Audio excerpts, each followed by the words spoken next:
স্মরণকালের ভয়াবহ বন্যায় ডুবেছে ফেনী, নোয়াখালী, কুমিল্লা ও মৌলভীবাজার সহ দেশের বেশ কিছু অঞ্চল।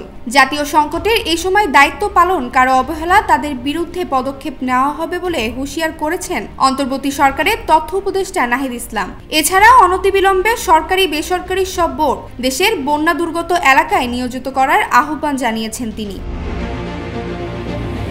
বৃহস্পতিবার সকালে বাংলাদেশ অভ্যন্তরীণ নৌ পরিবহন কর্তৃপক্ষ কার্যালয়ে উপস্থিত হয়ে তিনি এই আহ্বান জানান। BIWTA কর্তৃপক্ষের উদ্দেশ্যে তিনি বলেন, বেসরকারি প্রতিষ্ঠানগুলোকে আহ্বান করে বলুন, প্রধান উপদেষ্টা থেকে নির্দেশ আছে, 1 ঘন্টার মধ্যে কন্ট্রোল রুম চালু করুন।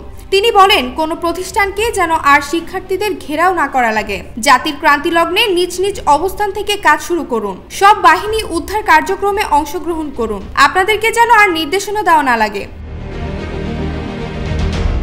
শিক্ষা প্রতিষ্ঠান, ব্যবসা প্রতিষ্ঠান, রাজনৈতিক ও সব শ্রেণীর মানুষকে জাতীয় প্রয়োজনে এগিয়ে আসার আহ্বান জানান নাহিদ। তিনি আরো বলেন, প্রতিবেশী রাষ্ট্র কোনো ধরনের আলোচনা ছাড়াই বাঁধ খুলে দিয়েছে।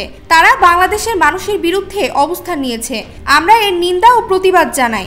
বাংলাদেশের বিপক্ষে যদি কোনো রাষ্ট্র দাঁড়ায় তাহলে আমাদের ছাত্র জনতা তা রুখে দেব। টানা বৃষ্টি এবং ভারতের ডম্বুর ও গজলডোবা বাঁধ খুলে দেওয়ায় দেশের ফেনী, নোয়াখালী, কুমিল্লা ও মৌলভীবাজার সহ বেশ কিছু অঞ্চলে ভয়াবহ বন্যা দেখা দিয়েছে। এমন অবস্থায় কয়েক লাখ মানুষ যোগাযোগ বিচ্ছিন্ন হয়ে পড়েছে।